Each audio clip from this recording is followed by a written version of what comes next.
Hey y'all, welcome back to Healing Gardens. My name is Kim and I'm glad you're here. We are going to pot up some seedlings and talk about our project we have going, seeding indoors versus winter sowing. And I will show you both methods and how far we've progressed. And I think you'll be surprised, as I was. There has been a few glitches. So let's jump right on into this video. Hey everybody. We are going to pot up some of our seedlings. They are actually past the time I normally pot up, but here we are doing it now. So I've just got some of these little Dollar Tree pots. Most of my tags ready. I'm not gonna say I have all of them, but look at this. I got a whole pile of tags that I can use. These are mini blind strips and I use pencil. I've used this system for many years and I have never had a tag fade on me. So these are really a good way to recycle those old mini blinds. This particular mini blind I got was a metal one, which I've never seen metal ones, but they were clean and smoke free, so I use them. So I've got my Pro Mix with some fertilizer in there already. I've got rainwater. I had a gallon of rainwater I gathered the other day, and I prefer to use rainwater whenever possible.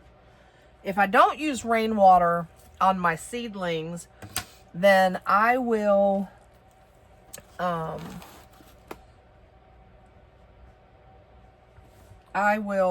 use tap water, but I let it sit for several days because our well water is less than desirable, and so I do not like to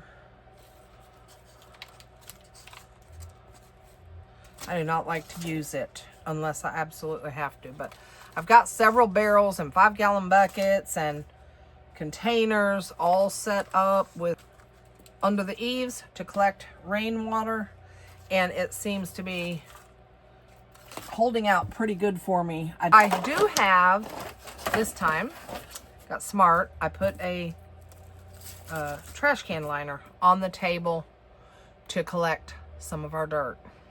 So I think we'll start over here with kale. And y'all, I don't even honestly know if this is kale because it looks so much like my mustard greens. But we are going to mark it as kale and plant it up. I like to get it firmed in pretty good. I'm going to leave that tag in that row. And I don't know if you remember, but we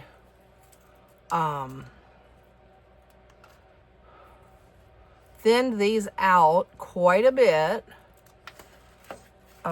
from seedlings. There was probably 20 or 30 in each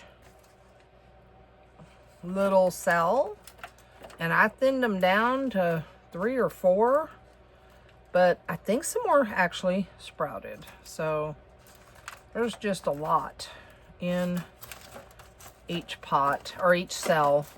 So how many did we get there? 4? Yeah, we got 4 out of one cell. That's okay. I like mustard, and also I'm going to be doing a sale in April, a plant sale. So these will be perfect size for that. All right, and get these firm. I'm going to put them over here in our holding station. The only way I eat a lot of greens is when I grow them myself, because when I buy them at the store, they just don't taste right. And so I'd rather raise them at home, pick them, clean them, bring them in the house, cook them, and they are the most nutrient dense food that you could get. So I wanted to get this, especially this one. I don't want to separate, I don't want to cut these out like I sometimes do with my plants. I like yarrow. I like the way the plant looks. I do not like that it is a pest magnet, but all right, look at that. Plenty of soil. Now, I will tell you, I don't get anything from ProMix for telling you what a great product this is. But if you'll look, when I'm potting up stuff and I'm seeding things, you will see that there are no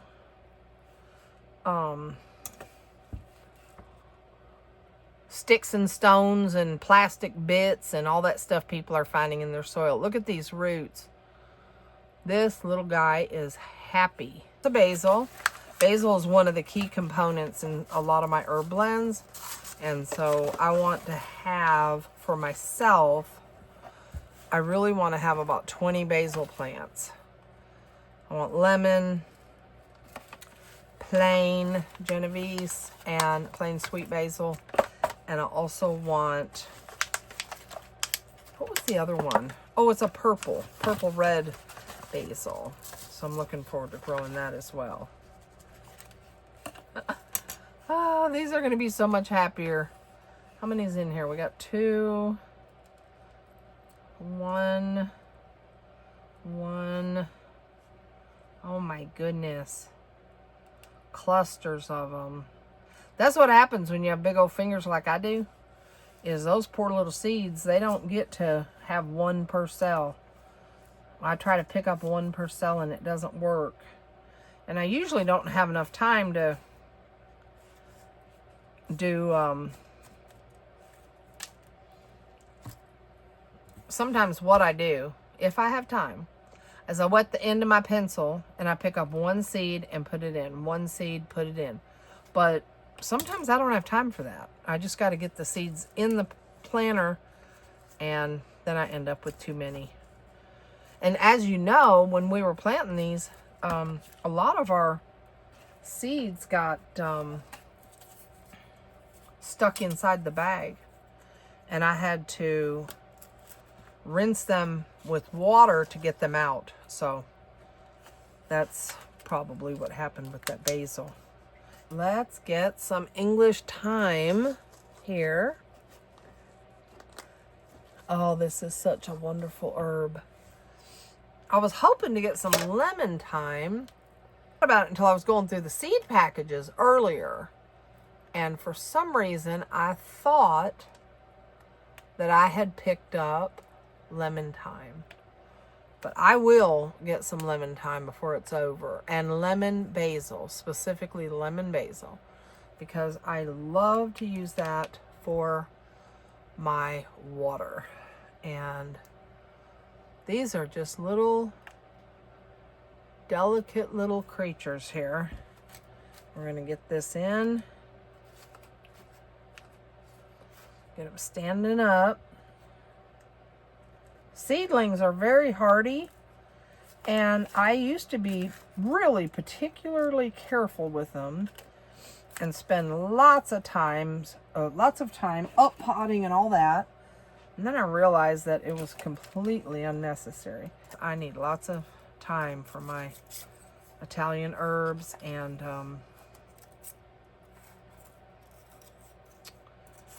I do an Italian herb blend and I do a herb de Provence, and both of those are really good with thyme. I'm also going to do a new meat type blend. I will need time for that as well. Alrighty, here are all of our winter sowing jugs, and see if there's anything in there There's one in there. And nothing, something.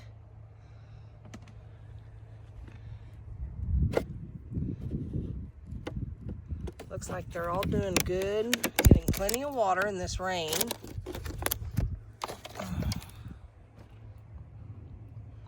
So I've only had to water them once since I came out and put these out here in the garden. That one I think is broccoli. So that is par for the course. Yes, broccoli. So it will be ready to plant out soon. And then, let me see. That one's tomatoes, and there's nothing sprouted in there. So, and that's how winter sowing goes, is they sprout when they need to. I think this is my nettle. I'm excited about that because a lady gave me that off Marketplace and I wasn't even sure about planting it. There's a little sprout. Let's see what that is. Oh, mallow. Mallow is always easy to sprout. This one's getting pretty tall. Oh, it's dill. Well, dill is going to have to wait a minute because it's supposed to get down below freezing again here. So there we go. Winter sowing is doing great. So far, so good. Well, y'all, everything that sprouted in that previous segment has since died in 2 of the freezes. Thank y'all so much for watching this video. I appreciate y'all so much. And it's taken me a while to get this video up because I got the flu and I've been down another week with that nonsense. So I've had it twice. So is that all the strains that are out there? I don't know, but I've sure had my share and I'm done with it. It's gardening time and I do not have time for this nonsense. I look forward to seeing y'all in the next video. The next 1 or 2 videos, I'm not sure, but we're going to be planting onions. So that's something to really look forward to. I am so excited to finally get my onions in the ground. They're about a month and a half late, actually. But they'll still grow and be fine. Thanks, y'all, for coming along on this journey with me, and we'll see you in the next video. Bye-bye.